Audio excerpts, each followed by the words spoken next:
it's Gen Recapper. Welcome to our channel.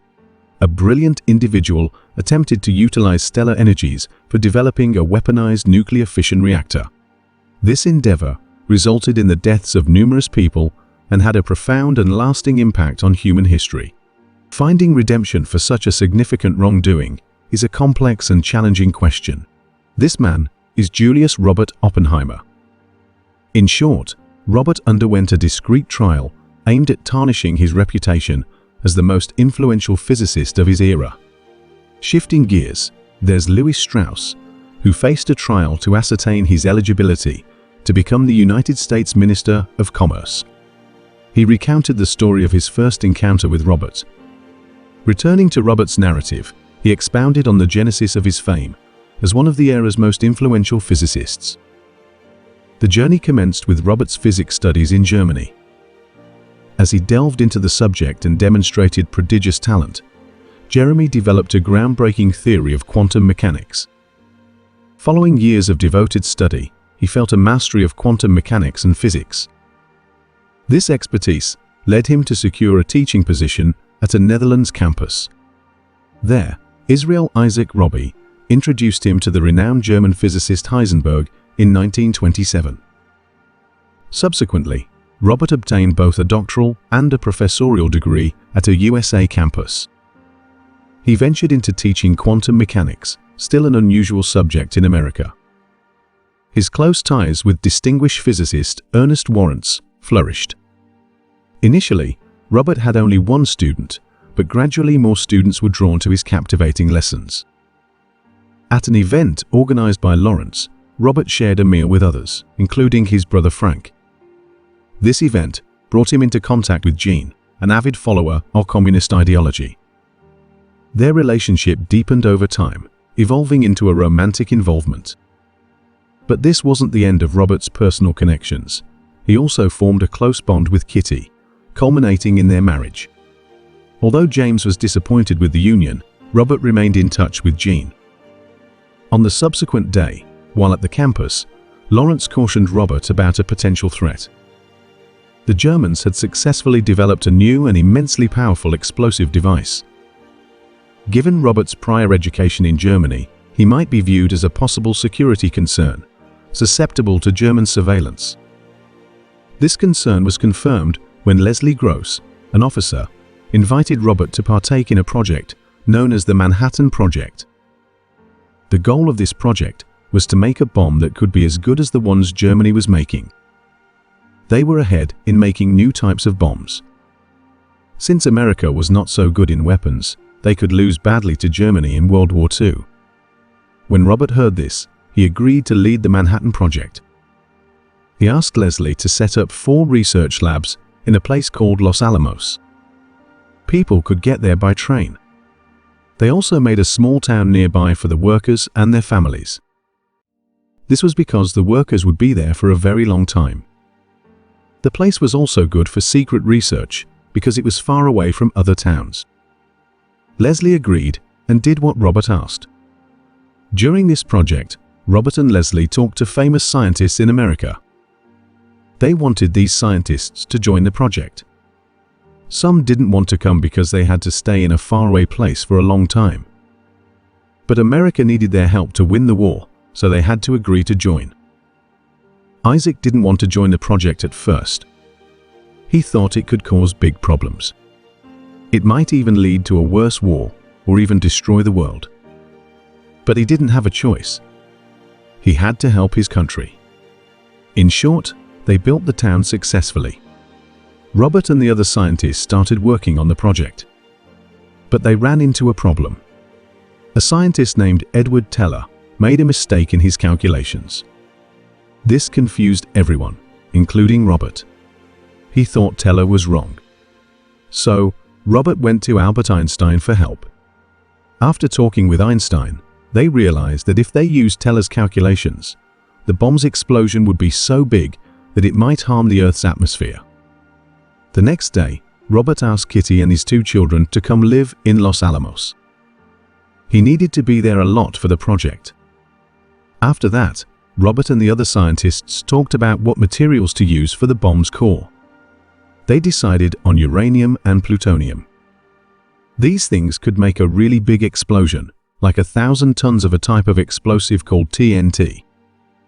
Teller thought they should use hydrogen instead. He said it could make an even bigger explosion, like 1,000,000 tons of TNT. But Robert chose to use uranium and plutonium anyway. They also talked about how to make the explosion happen. Then, a scientist named Klaus Fuchs joined the Manhattan Project after Robert invited him. But this made Leslie angry. The project was supposed to be secret, and spies from Russia or Germany might be working there secretly. When Leslie heard about this, he got worried and asked Robert to bring in his younger brother, Frank, and his best friend Lawrence to help with the project. On the following day, Lawrence and Frank joined Robert to assist with the Manhattan Project. Amidst this endeavor, Robert secretly met with Jean several times without Kitty's awareness. They even spent nights together. A few days later, during a meeting, Robert's colleagues proudly asserted that they were not just crafting a new weapon, but were forging a new chapter in history. They held high hopes for the groundbreaking potential of the bomb they were working on.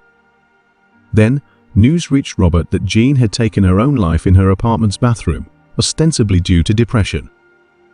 Nonetheless, there were speculations that the American government might have played a role, given Jean's affiliation with communist ideology, akin to that of the Germans.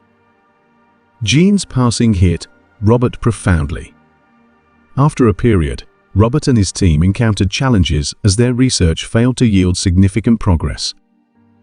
In the meantime, Teller focused on researching the hydrogen bomb, contrary to the collective decision to forgo its development. Other physicists urged Teller's departure from the project, yet Robert stepped in and restructured responsibilities. Klaus Fuchs assumed Teller's role. Despite reservations, Robert permitted Teller to pursue his research and mandated weekly meetings. Following the reshuffling of tasks, headway in the creation of the atomic bomb was finally achieved. Their efforts commenced with constructing a model and assembling a testing tower. They conducted trials with smaller-scale bombs, sensing advancements. In this context, Leslie requested Robert to complete the bomb by July, although Robert had initially set September as the target. During a gathering, attended by officials and a military general, discussions revolved around the choice of target in Japan. With the defeat of the Nazis, and despite the bomb's original intent for Germany, Hiroshima and Nagasaki emerged as the chosen locations due to their strategic military significance.